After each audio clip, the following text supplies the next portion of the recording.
tonight.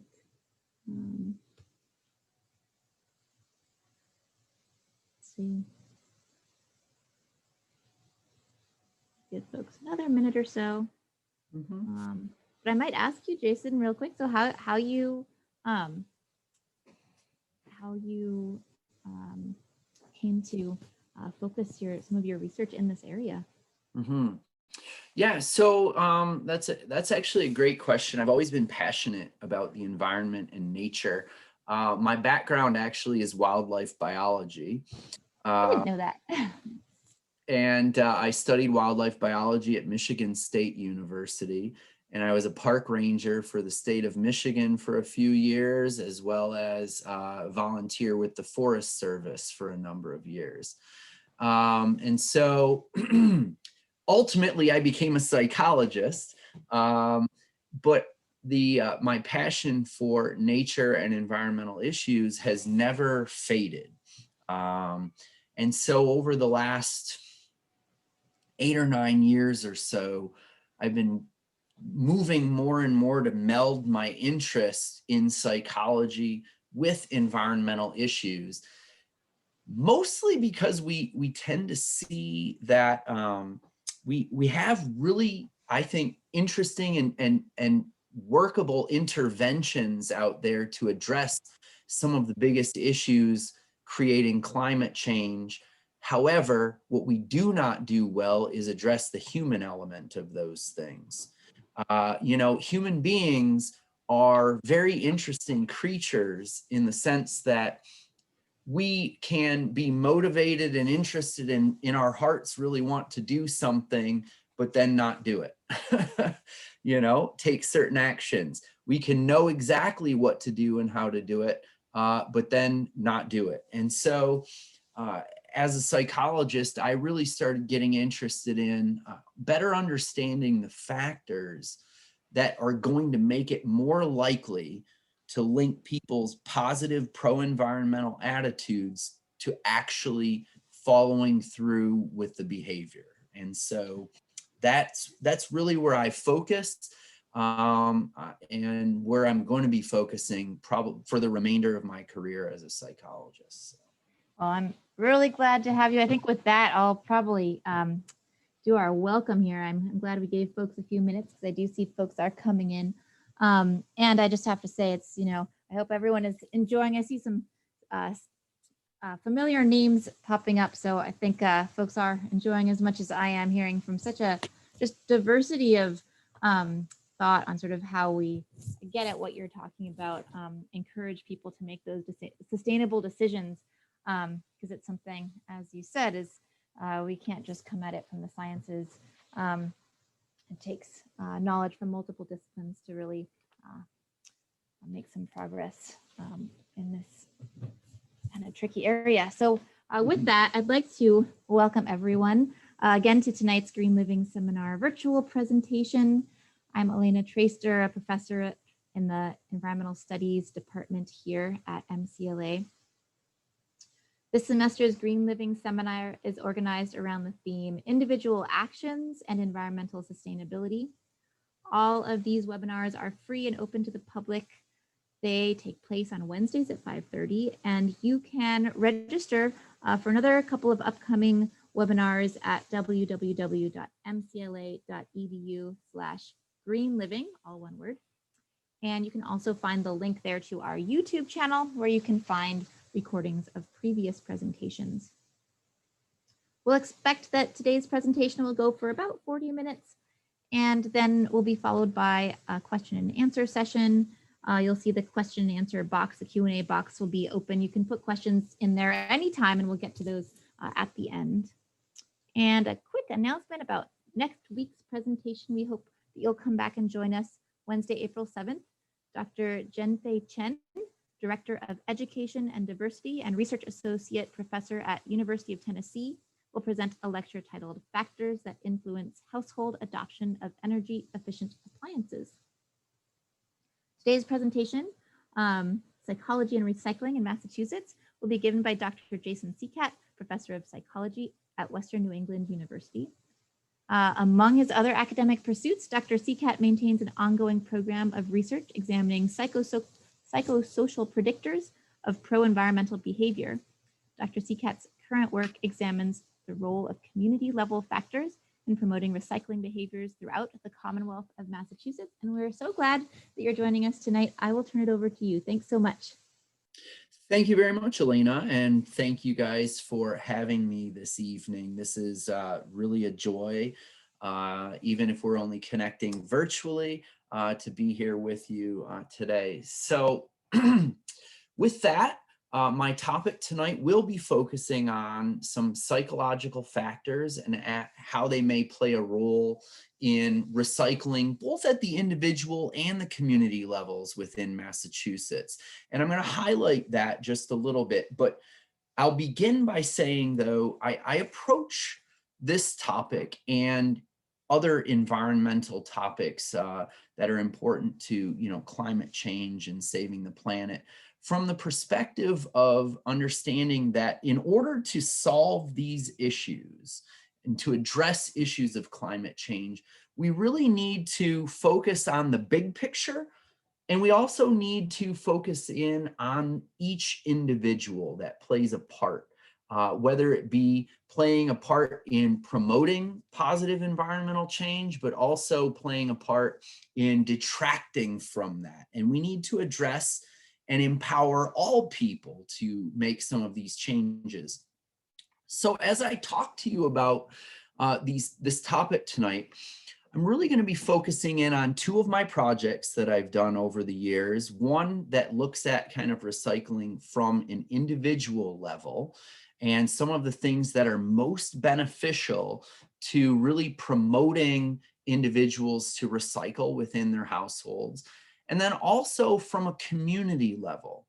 And I conducted both of these studies, not just out of my own scientific curiosity, but really I felt that those two levels, the individual and the community, need to come together in order to comprehensively address a complex behavior like recycling. And I know I say that, and a lot of people are saying, well, recycling is actually pretty simple. It's actually not. It's a complicated thing that we're asking people to do.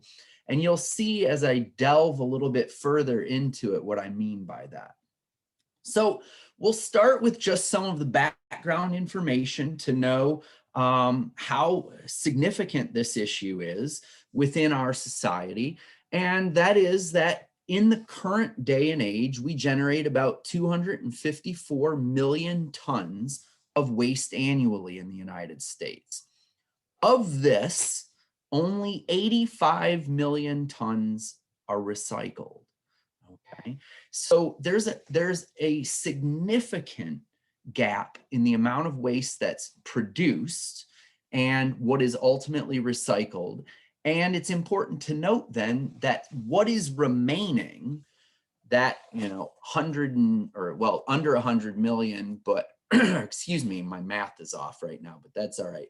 The amount of waste that's remaining ends up being either incinerated or dumped in some fashion, which ultimately then will contribute through a variety of processes to climate change and to environmental degradation. What we also see in the research is that since the 1980s, rates of recycling are increasing. The population is much more aware of recycling. Recycling programs are more readily available within most communities. So in the 1980s, we had about 14.5 million tons being recycled to more current day, which is about 85 to 90 million tons, which means progress is possible. And we've seen it, but there's room to go, I guess, is the way we could think about it. The issue here, though, is that rates of waste production are increasing exponentially as well. And I really want to put this in context to the current day and really what we're going through in the COVID pandemic as well. Everything is being wrapped in plastics, sanitized, we're actually committing higher and higher rates of waste that are being put into the waste stream, if you will. But we don't even have research yet to really quantify what's going on within that. However, we've gone from 1980s 120 million tons of waste to about 254 million tons currently. So that's a huge change. The change in recycling is great, but it's not keeping pace with the exponential change in the amount of waste production. So the current trends, if we project out, if we, a good statistical term, if we extrapolate into the future, would be that there's going to be a growing disparity between the amount of waste that we're producing and recycling. Okay. This is going to place a lot of strain on an already overtaxed waste stream and disposal system. So one of the things that we don't spend a lot of time thinking about are garbage dumps, actually. And garbage dumps are not being newly created in the United States with any great frequency, partially because no community wants a garbage dump in their community. And, you know, we wouldn't want that in our backyard. And there's that whole not in my backyard phenomenon that has been shown to exist. So we have increasing amounts of waste being produced with fewer and fewer places to dispose of it. An interesting study might actually be to see, as this is happening, if rates of littering and other things of dumping waste illegally are changing. And I don't actually have data on that, but that might be an interesting thing to take a look at. So we need to boost recycling. Current issues with the global recycling market in China and other blips on the radar aside, the bigger picture is that recycling can and should continue to increase globally.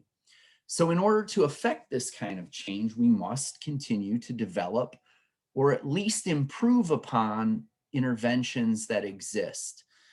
Being a social psychologist as I am, it's incredibly important that we don't spin our wheels and waste our time with interventions that haven't been shown to be effective. And so one of the things I would love to communicate with this group is to really think about, if we're going to invest dollars at the community level, if we're going to invest personal time in doing something, then we should really be focusing in on interventions that are theoretically driven and that have some level of empirical evidence supporting the fact that they actually change behavior.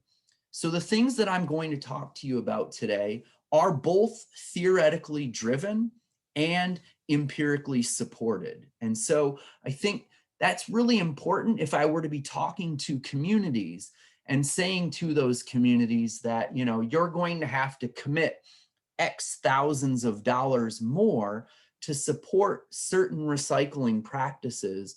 I need to be able to show those stakeholders in each community that this project, this program is going to work. And so some of the possible solutions then to this issue and boosting recycling rates from my field of psychology really are going to target two areas. And we're going to target those two areas in concert with one another.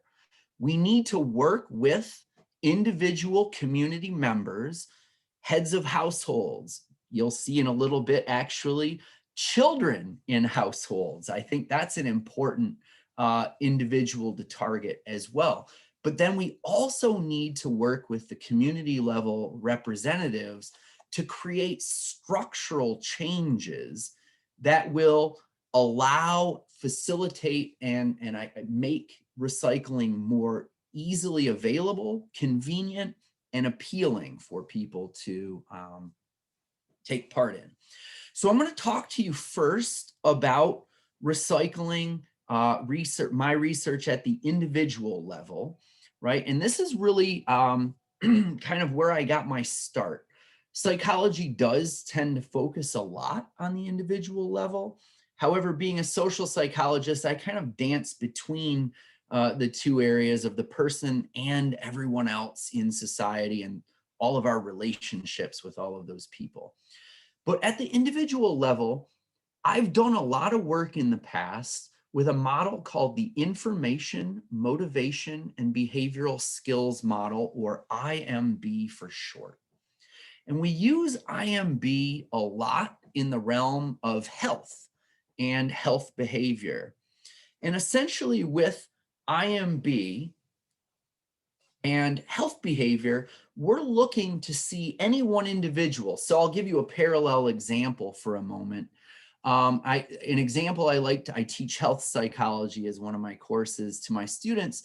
One of my examples I always ask of students is, how many people are regularly performing a breast self-exam to check for lumps and bumps, early signs potentially of breast cancer?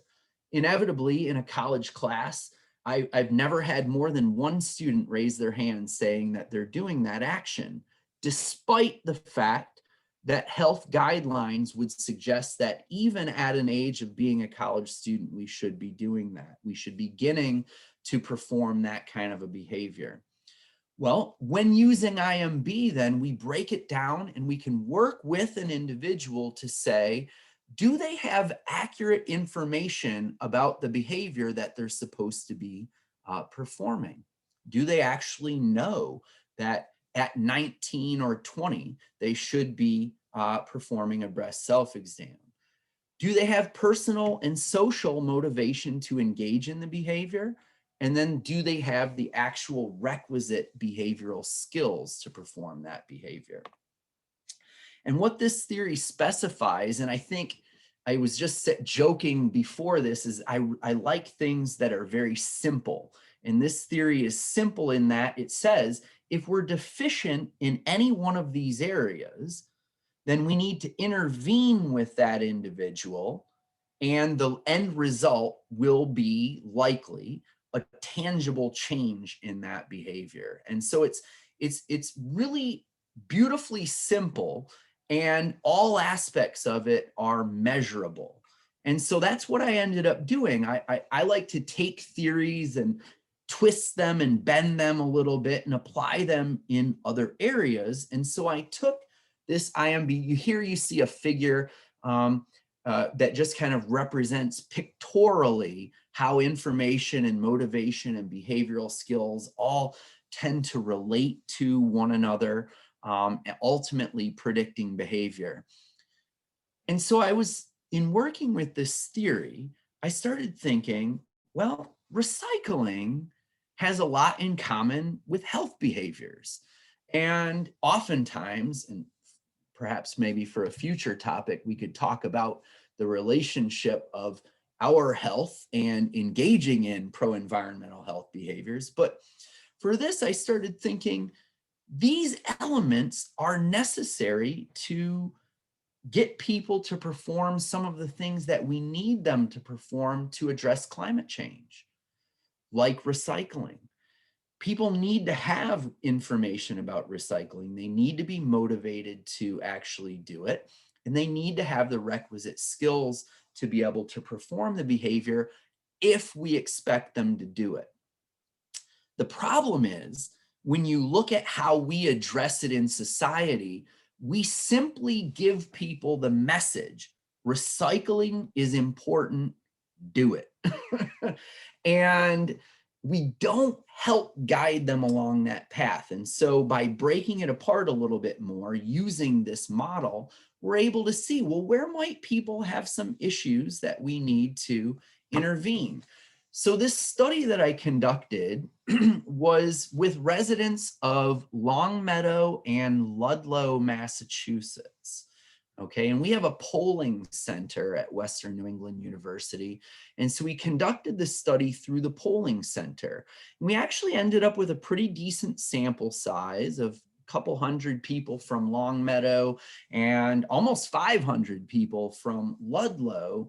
And the reason why we compared the two is there are certain demographic differences between those communities in central and western Massachusetts that we wanted to really test the model in two communities with a diverse representation of people to show whether or not it would be applicable in each of those communities. So here I give you just a few examples, and I'm not going to go through all of them, but of what kinds of questions we ask about information, so to speak.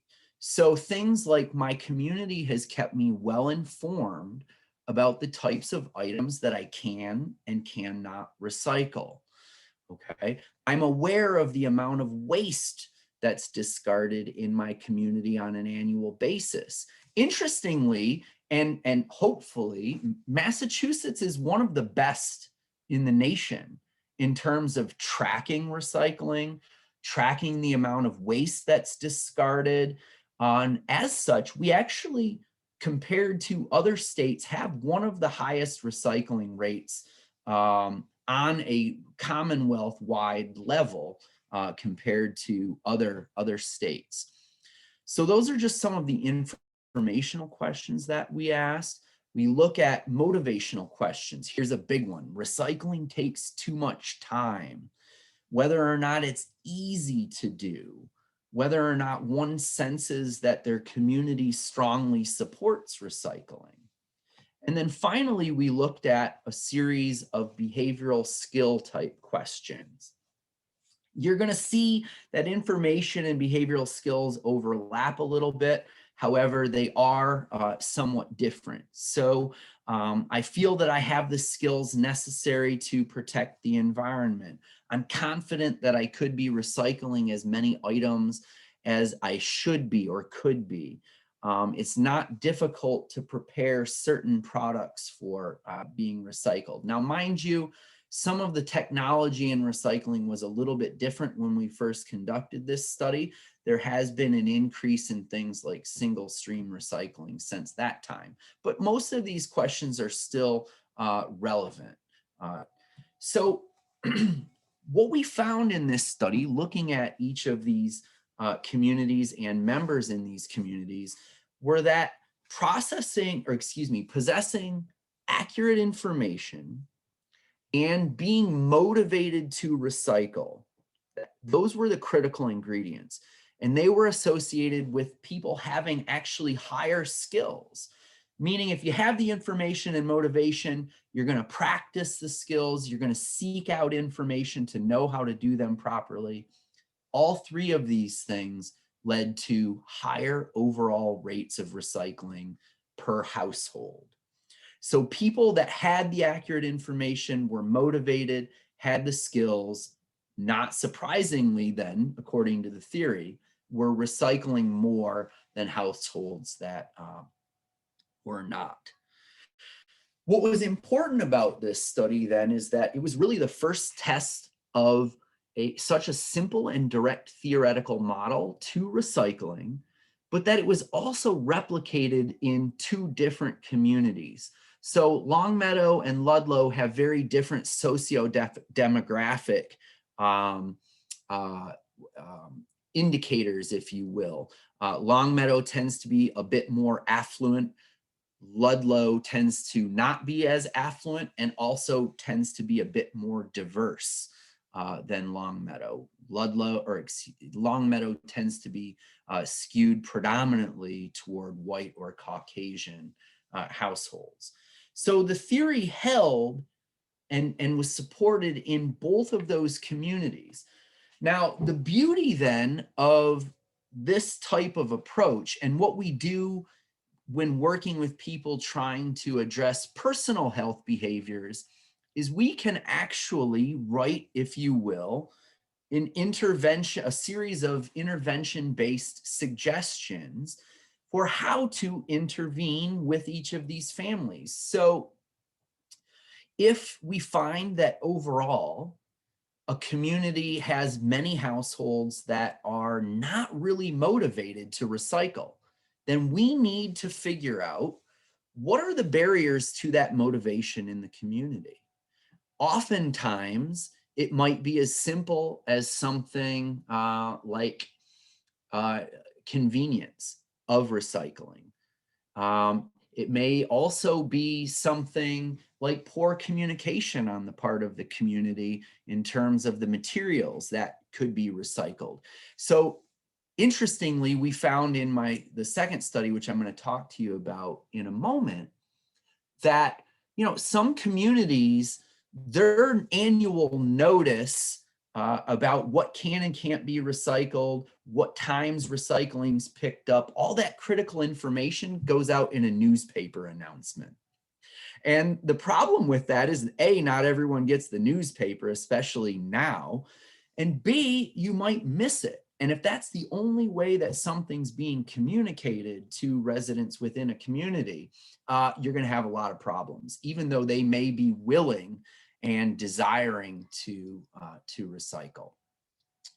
If skills are perhaps a challenge, one of the things, and I think Zoom is teaching us this, is that we could put together workshops, virtual programming for people in communities to be able to preview, where someone like myself prepares a bunch of recyclable products and it's recorded so that people can watch these videos on their own and have access to that information 24/7.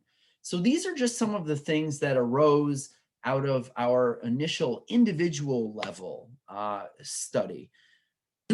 I just have some figures kind of representing those findings overall. I won't bore you with the details of these, but I use a statistical procedure called structural equation modeling. And so it basically allows me to draw pictures of the relationships between all of these variables that I'm proposing, and then calculate all of their relationships between the variables. Overall, what it showed me after making some minor modifications was that these factors are a really strong set of predictors of curbside recycling behavior in the communities. Okay, so that was in Longmeadow. The same goes for Ludlow. They look a little bit different on the screen here, but the core elements of the models are basically the same. The relationships are the same. It's telling us that those three factors, information, motivation, and skills, are important to curbside recycling. So what are some of the implications? Just to kind of recap that part for you. Certainly, we found that many households lacked appropriate information. Those communities then would really need to improve that communication, and perhaps using multiple modalities of communication to get the recycling information out to residents. There also was some evidence of missing or limited skills on how to prepare products for recycling. I can tell you, based on my own research and then just anecdotal conversations with people, when we don't know how to do something, you might think we might defer on putting it in recycling, but the default setting is actually to throw it in the trash.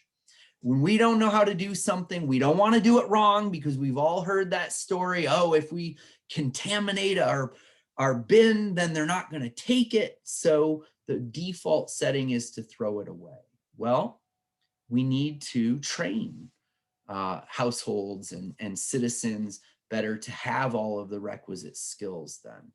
There was an overwhelming desire in the people, the 500 or 600 and whatever some people we had, for more communication on the parts of their local governments about recycling. They didn't feel that there was enough information. They wanted more. And certainly, I think that's an easy area where communities could improve what they're providing to residents. And then finally, I thought one of the things that really came out that was interesting here was that a family's particular attitudes about recycling were really important, but central to those attitudes were the younger generations, the kids, if you will. So kids, we know now, are hearing about these things in school, hearing much more than perhaps their parents might be about pro-environmental behaviors and actions that they can take. And they're going home and talking to their parents and family members about these things. And if you're like me, I have a child who's 6. What they say carries a lot of weight. And so if my child is letting me know that there's something that I should be doing or at least thinking about, I'm going to take the time and energy to be thinking about it. So I think one of what this might tell us is that a critical key moving forward is we need to reach out to kids. We often look at children and say, oh, they're too young, they don't know, da da da da, and discredit them on surface level. I firmly believe that they're a critical ingredient to addressing not only recycling, but a number of the other challenges we face with climate change. If we can motivate kids to strongly desire and even demand these changes, I have a feeling that more families may actually follow suit with what their kids desire. And if anyone has questions about that, there's some studies that I could talk about at the end that show and have some evidence to support, I hate to say it, I'll put it in quotes, using children to motivate pro-environmental change. Some of the public policy implications, we really need to make recycling more available. I'm going to talk readily available and convenient. I'm going to talk in a moment about how in some communities it is much more convenient and, for lack of a better term in this moment, cheaper to throw things away than it is to recycle. We need to shift that balance, actually. We need to make recycling much more convenient, much less expensive in terms of actual dollars, but also time costs to people in order to change people's behaviors. And then we also need governments and local civic groups to get involved to motivate. Now, I'm going to, in a moment, in the next study, I'll allude to one town, which is Wellesley, Massachusetts, which happens to be a fairly affluent, very well-educated town, but has one of the best community level recycling programs I have ever seen in my research. And for that, they have the highest, it's still, I would believe it to be, rates of per capita recycling in the Commonwealth. They do a lot, but they do creative things like raffles for families that end up recycling the most goods, or neighborhood block parties for neighborhoods that have the highest rate of participation and involvement. What I gather from a community like Wellesley is that if we make recycling more available, more convenient, and more fun, people will do it. And so that's another thing that we could take, for public policy and how we might approach recycling. So I'm going to shift gears, same topic, but talk a little bit about the community level now. And I've already been alluding to the community here, but at the community level, I say psychologists and other public officials, but really all of us need to consider structural level interventions to promote recycling. You can think of some of these things as nudges, if you will, to motivate people to take part in the desired behavioral action, which is recycling here. So the field of behavioral psychology actually got a start on this in the 1970s with bottle deposit programs. That was one of the first and earliest initiatives at recycling and the involvement of social and behavioral sciences. And it actually really works. It does motivate people. Now, granted, I grew up in Michigan where it's 10 cents for a bottle. And so you actually get higher rates of recycling because you only need 10 of them to make $1 versus 20 of them in the Commonwealth. But the reality of it is they do work. The problem with a bottle deposit program is that when we're walking along or driving our car, we can easily distinguish a soda bottle from, let's say, a discarded bag of McDonald's.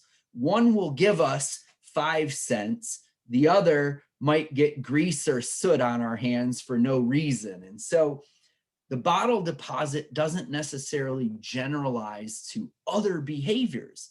If we want the goal for people to be recycling all sorts of things, within their household, or if they see it, laying out and about in their daily lives, we can't just incentivize one thing and not everything else. People will be selective and they'll focus in on the thing that they know that they'll get a reward on. So we need to find strategies that are a little bit broader, which is, you'll see when I get to it in a few moments. There are some ways where we can incentivize and, yes, even penalize broader swaths of materials such that people will engage in the behavior consistently, regardless of whether it's a soda bottle or a piece of cardboard. So we need to examine those things. What I did was think, all right, well, Massachusetts has some of the most detailed data on recycling in the country. Let's take a look at what exists in each community. What is each community doing to promote recycling? And what is the end result of those strategies within each community? So we have a multi-year program tracking recycling in the Commonwealth. There are some challenges with it, and there are some caveats to the data that are produced. However, it gives us a longitudinal look at how recycling has changed in the Commonwealth. It's where we are able to kind of see the progress that's being made, as well as an understanding of what the communities are doing. And so what I did with my undergraduate student was we gathered all available data from the Commonwealth. And then where there were gaps in the data, we called the town managers of all towns and communities in Massachusetts that we could get a hold of to find out exactly what they were doing, how long they had been performing each of these strategies to motivate recycling in their communities. And then, so we ultimately gathered data on 245 of the 351 municipalities. So not a perfect data set, but 70% of the Commonwealth is represented here. And so we felt pretty good about it. We felt that we would have a pretty good cross-section of what communities were doing. So in addition to assessing a number of strategies that communities were implementing, we also looked at a number of demographic factors. We have to consider those along with what a community might be doing to better understand how that impacts rates of recycling. So these were the questions related to the strategies that we asked each town. So things like, does your town have penalties for those who do not recycle?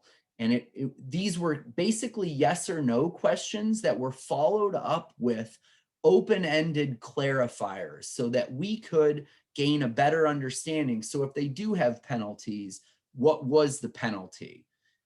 More importantly, was the penalty actually enforced? And so there were a number of things that we followed up.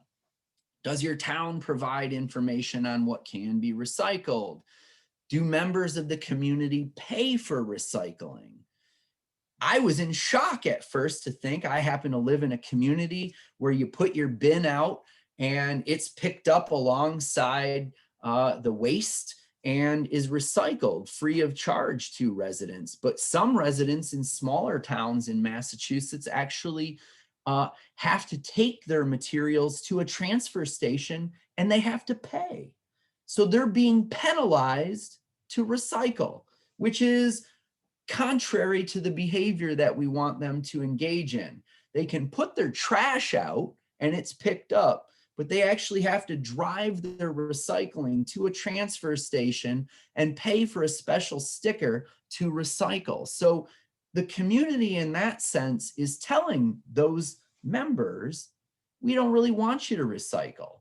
We want you to throw everything away, and we're going to make throwing things away easier. And so that is a message that individuals within the communities, may deduce from some of this. An important question is number 7, because it does play a significant role in our findings, which is, does your town have a pay-as-you-throw trash program?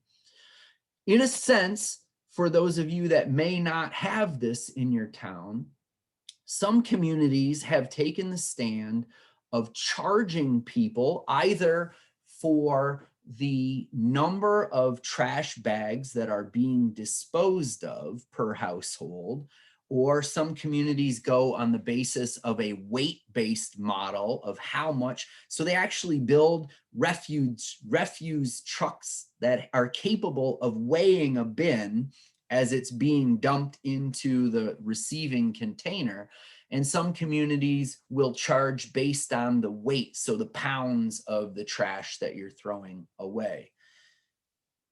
What needs to happen is, in this model, is a small amount per trash, or however it's determined, and we'll see what that effect is in a few moments here. So these were the questions we asked of the town managers to clarify exactly what they were or were not doing. With regard to the demographic factors, what we ended up finding is that, and probably not surprisingly, as income went up, so as basically socioeconomic status, and I know income's not a full measure of that, but as income and education level of a community went up, rates of recycling went up.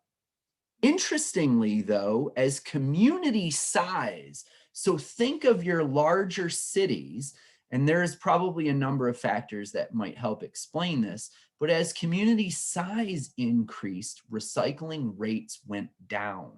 So our larger communities in the Commonwealth, per individual and per amount of waste being generated, are not recycling as much as some of the smaller communities are. So that would be an area, just based on this finding, that we might think about enacting more interventions to try and boost rates of urban recycling.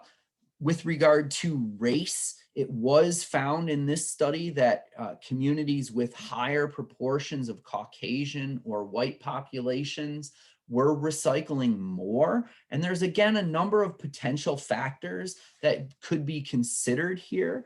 But by and large, the message is that we really need to do more to be reaching diverse populations with strategies and information to promote recycling.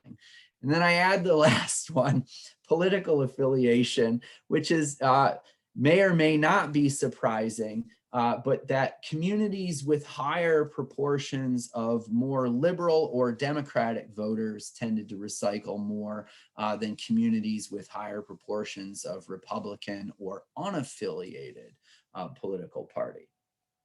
With regard to the community level factors, pay as you throw, I said, played a significant role here. This was by and large the biggest factor. Communities that implemented pay as you throw had an 8%. Now, I know that doesn't sound like a lot in terms of a statistical number, but I'll put it into perspective for you in a moment. Had an 8% difference in overall recycling percentage compared to towns that did not have pay as you throw, in a positive direction. So those communities with pay as you throw recycled 8% more. Pay to recycle, those towns that have transfer stations, had a negative relationship. They were on average about 5% lower than towns where there were no associated fees connected with recycling. And then there was still a significant but smaller effect of providing information in communities. So communities that provided information either via announcements or pamphlets or websites were about 2% on average higher than communities that did not provide that information. So what are the implications? What did we find from this? We first found that overall, the status quo is still that waste disposal is convenient and cheap. As long as people believe, whether it's true or not, as long as people believe that throwing things away is convenient and the cheapest thing to do, that's going to be the dominant behavior, okay? Communities really need to seek to level the playing field, all right, between waste disposal and recycling. There will be, and I know there are the blips in the radar now with the demand for recycling overseas and it maybe not being as profitable. But I think the more we become detracted or distracted, if you will, by those blips, we lose sight of the end game, which the end game is we need to prevent these things from going into the waste stream. Maybe recycling as we traditionally know it isn't the solution in the moment. Perhaps we focus more on repurposing, upcycling, some of the other strategies that are emerging in more recent years. But the end game is we need to keep these things out of the waste stream. So one of the other things that came from this research was that communities that implemented a gradual pay-as-you-throw model, implementing it over a few years rather than all at once, had greater success in buy-in among the residents. You can imagine none of us like a new fee or a tax added to us within our communities. Living in New England, we're already excessively taxed. And so adding a new fee can be shocking to people. So if we do it in a gradual fashion, easing people into it, it's not as much financial burden at first. And the habits begin to change so they don't actually incur the higher rates of disposing waste later when we might jack up or increase the costs of throwing away trash, if you will. We need to also eliminate all tangible costs of recycling. So there should not be any communities making residents pay for recycling. Plain and simple, that needs to be eradicated. Take away some of the waste subsidies that might exist in communities and allocate those funds towards subsidizing recycling if need be. And then we really need to eliminate as best as possible some of the intangible costs to recycling as well, time, convenience or inconvenience, and really kind of reduce those types of things. So let's see here. Just some of the other implications that I found here. We really need to have informational campaigns, both at the level of the Commonwealth. I think a unified programmatic action approach will be most effective here. And then residents need reliable information. One of the things that came out when I was talking with a community in Massachusetts was, well, perhaps we consider a group that, obviously this is a little more challenging in COVID, but that welcomes new residents, meets with them to talk about, here's what we value in our community, here's what we do, and we want to help you to be able to accomplish this from day one of living in our community. At the same time, we might go to implement something like pay-as-you-throw. We actually have to also start enforcing recycling more and we have to, at the community level, which is going to require more work, enforce littering. Though the evidence isn't widespread, there is some evidence to indicate that there will be a slight increase in things like people dumping waste, people, putting, if they have to pay per trash bag, they're putting trash in their recycling bins. Some of those things have happened. Fortunately, they don't tend to be widespread occurrences. But these are some of the other things that would need to happen in concert with implementing something like pay as you throw. Finally, I said I would clarify you what 8% would look like. And my undergraduate student, who now is a grad student at the University of Alabama, Birmingham, was able to do some rough calculations for me. He's much more mathematically inclined than I am. And we were able to estimate that if all communities at the time we did our study, all 351 had pay as you throw, about 200,000 tons of waste would have been diverted from the waste stream just over the 5 years. So that's 5 years of our study in one state or commonwealth, if you will.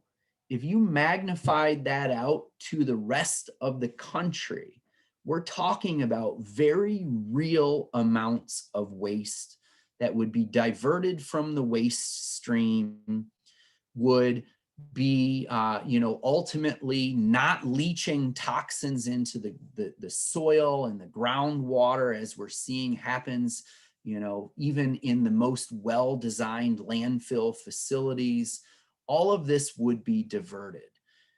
And so with that, I just want to conclude by saying, in order to address issues like recycling, like other aspects contributing to climate change, we not only need to design great interventions, we certainly have the technology to convert, a product and give it 2, 3, 4 life cycles, if you will, which is amazing. It's incredible. But we also have to focus on the human element. We have to focus on motivating people to do things that will be beneficial for the environment, motivating them to do, behaviors like recycling, and then working with them to, when they're not doing those kinds of things, empower them to be able to do them more. So thank you very much with that. And I'm happy to entertain and take people's questions as you may have them. Thank you so much. I am just going to remind folks again that if you'd like to ask a question, please feel free to do that in the Q&A box, or I think if you want to raise your hand, I think we can also unmute you if you want to ask a question directly. So I'll get us started with a question I had. Maybe a comment first was that it's just really fun to hear. Also, I think you're the third speaker we've had as part of this series, emphasizing that to encourage human behaviors, making things fun can be really effective. And so I may come back to that. But my first question was actually regarding pay as you throw. This is something that I've talked with students about over time. It's such an interesting economic model. I am sorry for the echo. I don't know why that would be happening right now. It has not happened before. So I'll just proceed.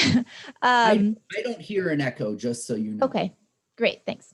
So I just wonder if you've come across any other kinds of models, any other kinds of economic incentives that would encourage recycling that may not run the risk of sort of the illegal dumping that you may find, especially in the more sort of low-income rural areas where it's more of a concern. Yeah, so at the time I conducted this study, which was, we finished up everything basically in 2015 in terms of this data collection.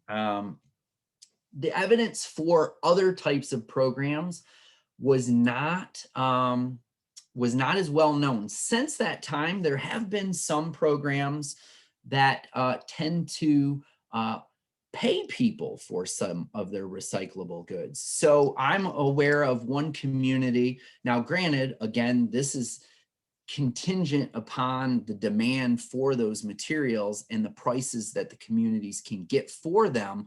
But I'm aware of some communities where the town shares a percentage of their profit, if you will, from their recyclable goods for all residents that make meaningful contributions to that program.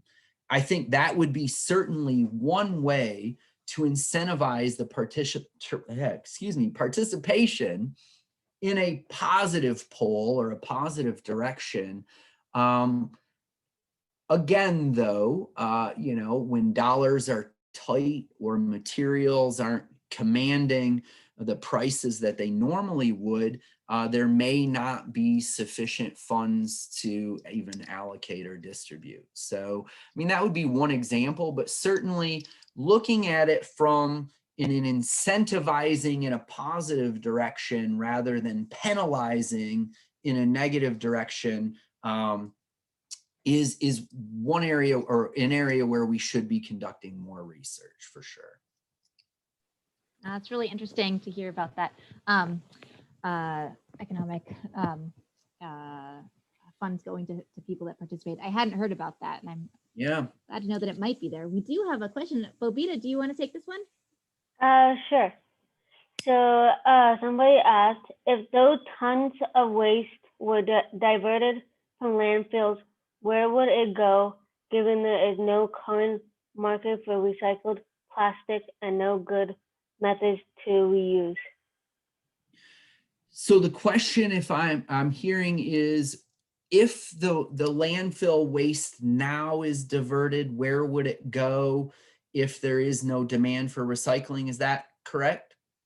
So it's really not an all or nothing. I don't think the enterprise of recycling, first and foremost, has completely shut down. One of the big consumers of our recyclable plastics, China, for example, along with some of our metals even as well, has put more stringent requirements on those products. And this may be more than just the topic of this course, but that actually has less to do with the products themselves and more an issue of international relations. And I think that some of the international relationships, if improved, would stimulate some of those economic and business practices that would increase the demand again. I think that's part of the issue. The second part is there still is some demand for those products more regionally and locally. And then in addition to, if it's not